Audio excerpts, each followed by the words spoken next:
Hi, magandang araw. So ngayon ay aking tatalakayin ngayon ang etika ni Kant. Ano? So pinamagatan ko itong paglulukad sa etika ni Kant. O, siguro itatanong nyo ano nga ba ang ibig sabihin at bakit pinamagatan ko na ang panayam na ito ay bilang isang paglulukad.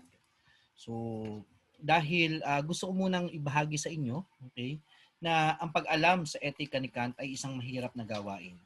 Sabi nga, kung mapapansin nyo, isa si Kant sa pinakamahirap basahin na pilosopo sapagkat unang-una, ito nga, bukod sa pagiging mahirap na pilosopo ni Kant ay sinulat niya ang kanyang etika sa magkakahiwalay ng mga akda na halos binuo niya ng mahigit 10 taon. So, bukod sa groundwork on the metaphysics of morals, meron siyang critique of practical reason, at marami pa naman siyang mga isinulat kung saan ay kanya tong pinipiraso-piraso. So, gamit ang modelo ng paglulukad, nais ng panayam na ito na mabigyan ng panimula. Ito ay magiging isang panimula lamang sa etika ni Kant. So siguro, itatanong ninyo, kung ano nga ba ang ibig sabihin ng paglulukad. Ang paglulukad ay isang termino na okay, Tagalog na ibig sabihin ay copra making. So ito ay ang pamamaraan ng pagtanggal ng coconut meat sa bao. So ang paglulukad ay isang kultura sa Timog Katagalugan. Medyo aaminin ko na medyo familiar ako sa kultura ng paglulukad dahil ang aming pamilya ay galing sa uh, pamilya na magniniyog. So mga coconut farmers kami. So at nabuhay kami sa paglulukad.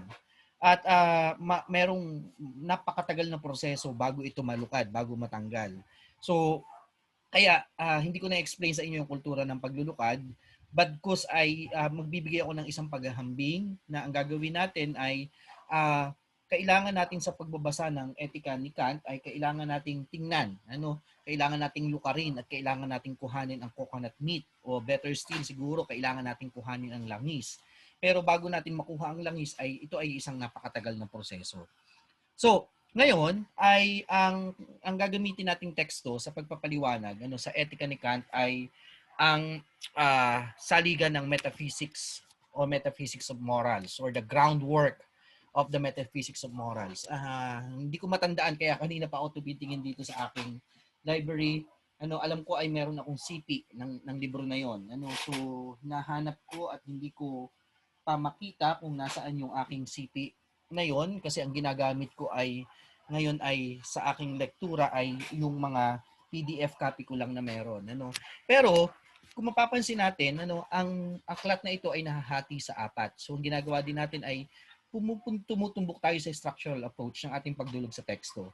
So nahahati ito sa apat: panimula, kabanata 1. So mula sa karaniwang pangangatwiran, kaalaman patungo sa pilosopikong moralidad.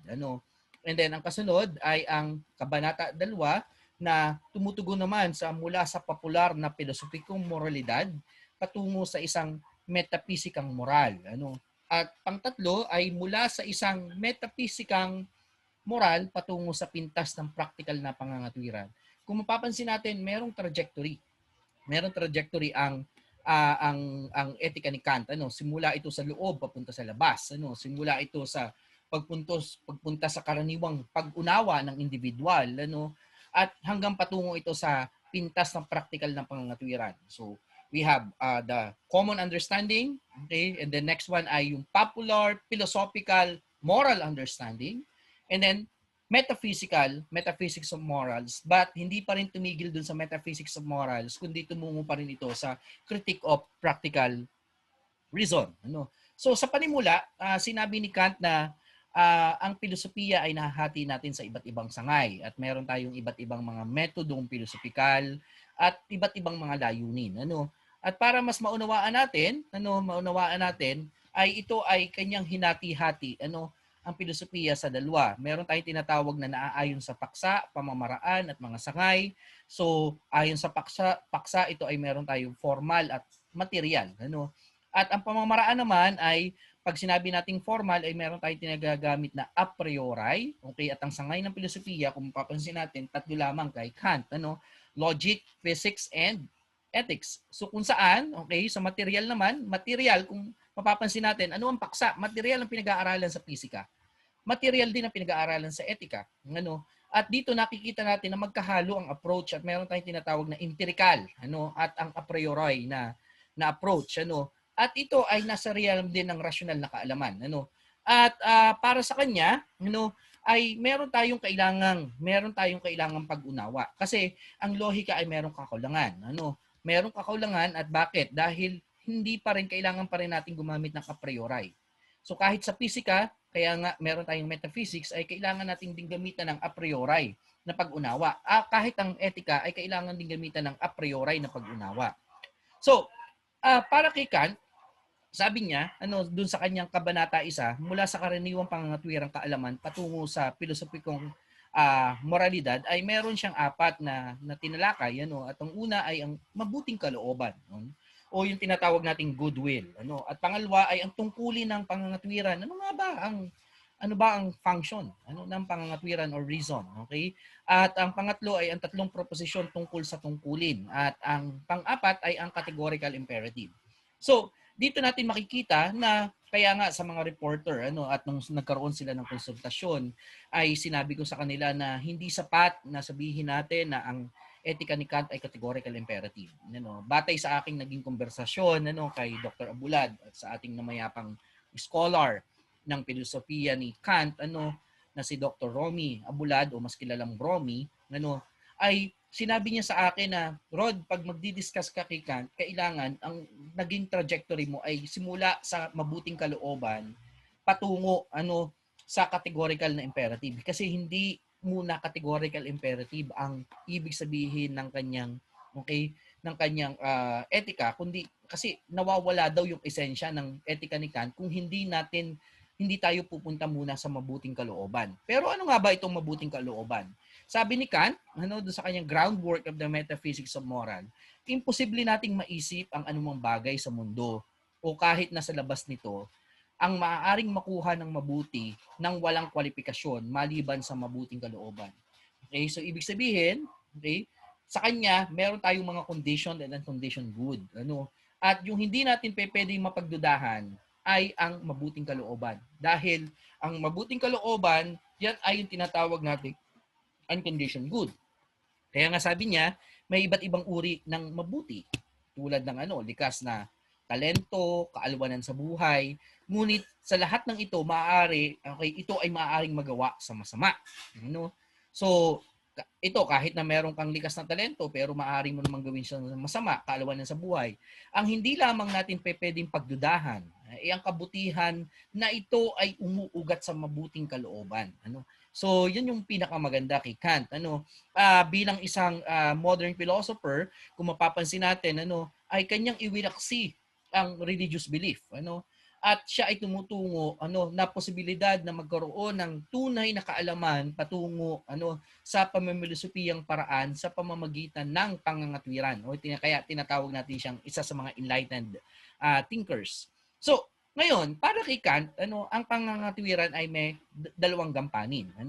So una ay ang telos, sapagkat ito ay ang kanyang natural na pagkahilig o inklinasyon. Okay? That is an end. Telos ay ang katapusan. O patutunguhan. At ang pangalawa ay ang pagkakaroon ng mabuting kalooban. Ang totoong tungkulin ng pangangatwiran ay gumawa ng kalooban na mabuti. Hindi bilang isang paraan para sa ilang kalagdagang katapusan o telos, kundi para sa sarili nito.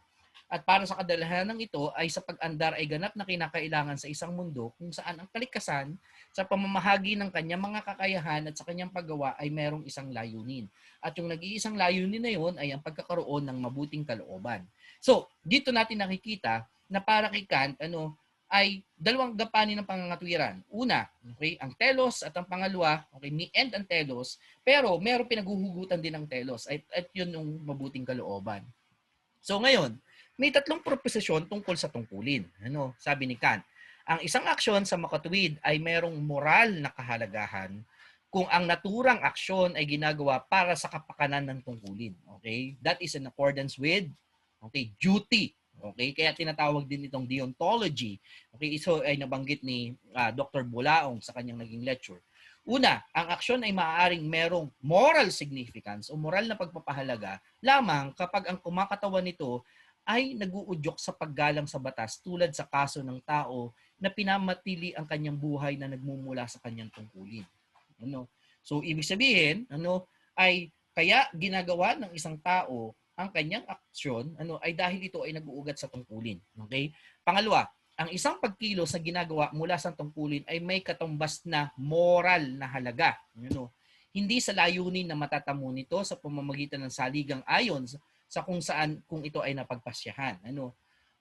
For example, kaya nga para kay Kant laging sa loob muna tayo mag-umpisa.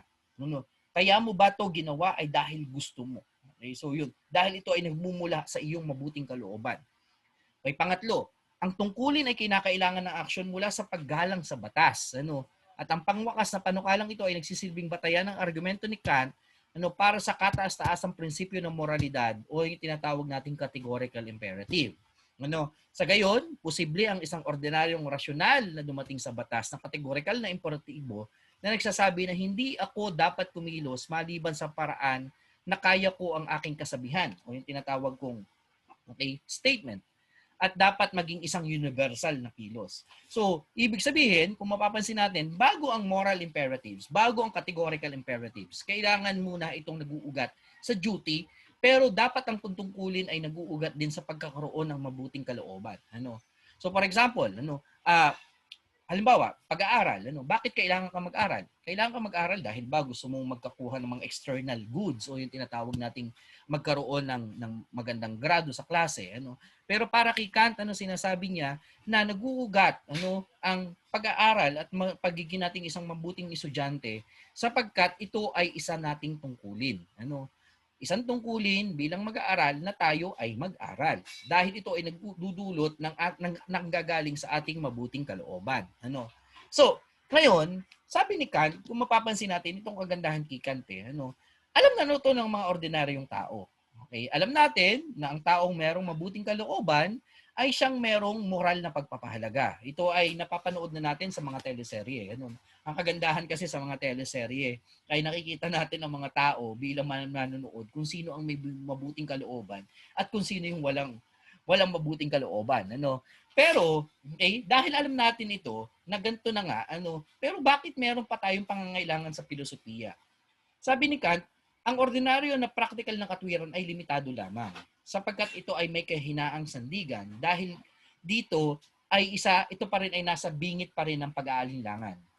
Hindi alam ng ordinary, this is just an ordinary practical reason na kung ang kanyang ginagawa ay para sa sariling interest o para sa kanyang tungkulin. Kaya kailangan pa rin nating lukarin, kailangan para nating palalimin ang pananaw. Kaya naman para kay Kant, kailangan linangin, ang ng ordinaryong practical ng katwiran para sa a priori. Okay? Kaya kung mapapansin natin, meron tayong nakita na merong kakulangan ang filosofiya, at kailangan nating tingnan ang groundwork of the metaphysics of morals at tumungo tayo sa tinatawag na a priori, na pag-alam towards into a better understanding of morality.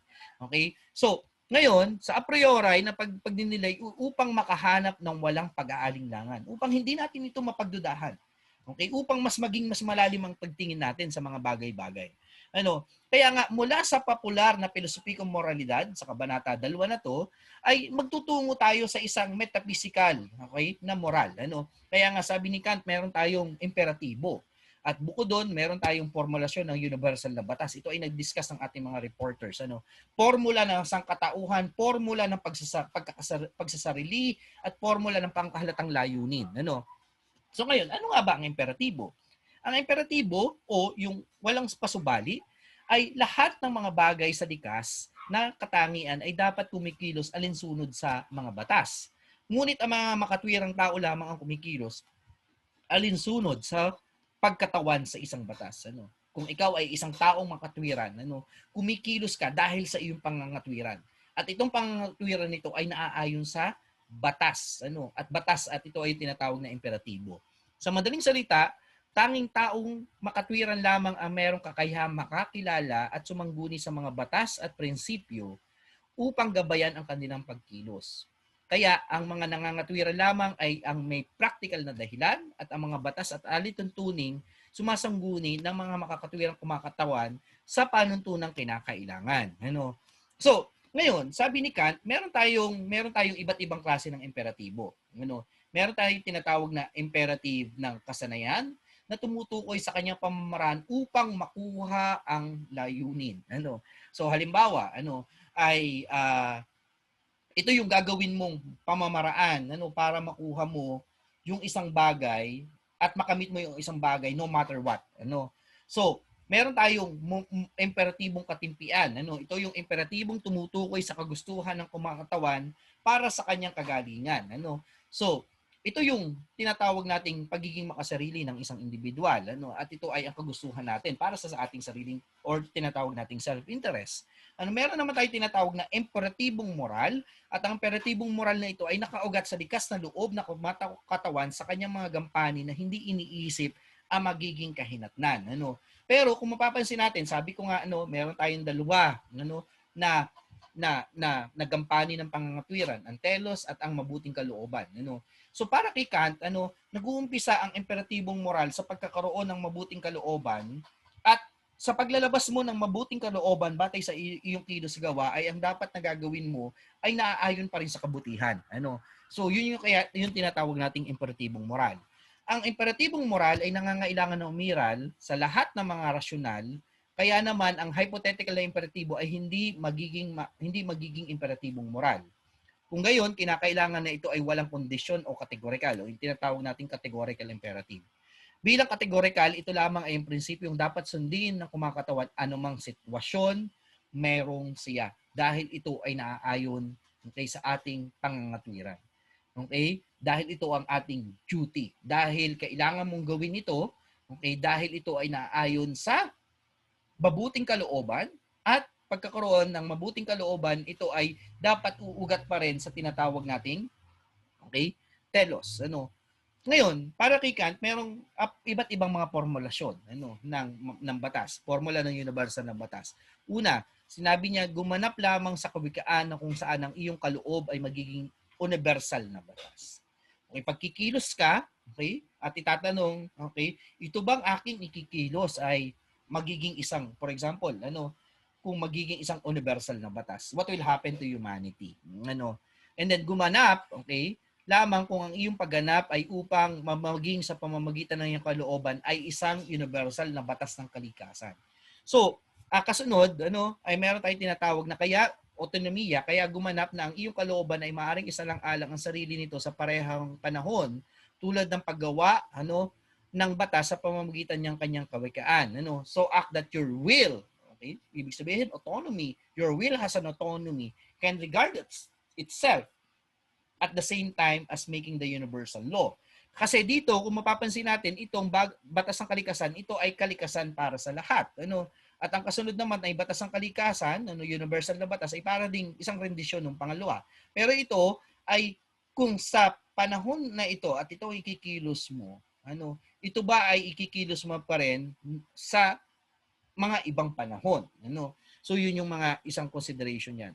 Ngayon, meron tayong tinatawag sa sabi ni Kant, kaya gumanap ayon sa kasabihan na ikaw ay kasaapi ng isang pangkahalatang layunin. So yan yung pangalawa. So dito natin makikita na para kay Kant sa katlong kabanata mula sa isang metapisikang moral patungo sa pintas sa praktikal na pangangatwiran, ang isang malayang kalooban ay hindi lamang itinutulak ng panlabas na puwersa sapagkat ang mga panlabas na puwersa nito ay hindi nagbibigay ng batas para sa isang malayang kalooban.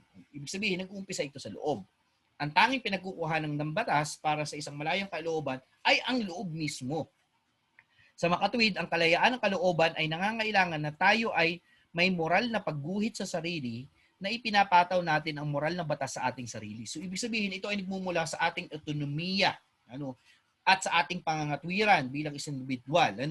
At sa palagay ni Kant, na ang positibong pag-unawa sa kalayaan ay pareho sa mga bagay katulad ng mahalagang bagay at isang malayang kalooban at isang kalooban sa ilalim ng batas na moral ay magkatulad lamang. So, pero ang problema, nung nagkaroon ako ng isang pag-aaral, ay unang-una, hindi natin ito makikita na paano natin i-evaluate ang etika ni Kant. Meron ako nakikitang isang problema, at dahil unang-una, marami kasing assumptions. okay, na kailangan pa rin nating sagutin. Pero ang problema kay Kant, sinasabi niya na imposible ang moralidad kung hindi natin, kung wala nito. Kung wala yung existence ng God, kung wala din yung another is immortality of the soul, at another ay yung ating kalayaan. Okay, ang problema kay Kant ay hindi siya nakapunta sa pag-alam sa dalawang sa mga bagay na to. Dahil ang kanyang pag-unawa sa yung tinatawag na groundwork of the metaphysics of morals ay gusto niyang puntahan ito. Gusto niyang puntahan yung groundwork of metaphysics of moral. Pero ang problema niya ay hindi pa rin niya na-establish na ang ating paring kalayaan ay absolutely free dahil hindi siya nagkaroon ng diskurso tungkol sa kalayaan. So ibig sabihin, okay, ito ay nasa ilalim pa rin ng numina. Kaya nga para kay Kant, meron tayong dalawang bagay na i-discuss ito ng ating mga reporters. Meron tayong numina at phenomena. We only know the things on how it appears to us. Okay? But we cannot know the thing in itself. Ang problema ay hindi nagkaroon ng allotment si Kant para tingnan at para magkaroon ng diskurso ng mas malalim na pag-ugat tungkol sa kairalan ng ating kalayaan bilang isang individual. At sinasabi niya na we must believe for moral actions or moral reasons that in our actions and choices are absolutely free. We should just assume it. Okay? So kaya nga, okay, dahil part ito ng unknowable. These are possibly, okay, the nonsensible. Okay? Pero ibig sabihin, ang problema, nandun pa rin tayo sa fictitious entity na hindi natin, ano ba ang freedom? Totoo bang merong immortalidad ng kaluluwa? O totoo bang may Diyos? At ito ay ang mga iniwasang sagutin ni Kant. Maganda, masasabi ko maganda ang naging kanyang pag-aaral ng groundwork of metaphysics of morals. Maganda ang kanyang pag-uugat, maganda ang pagpunta niya sa loob, pero hindi ko nakita na yung kanyang metaphysics of morals ay merong metaphysical na batayan. So muli ako ay nagpapasalamat sa inyong pakikinig at magkita-kita uli tayo sa mga susunod na araw. So muli maraming salamat.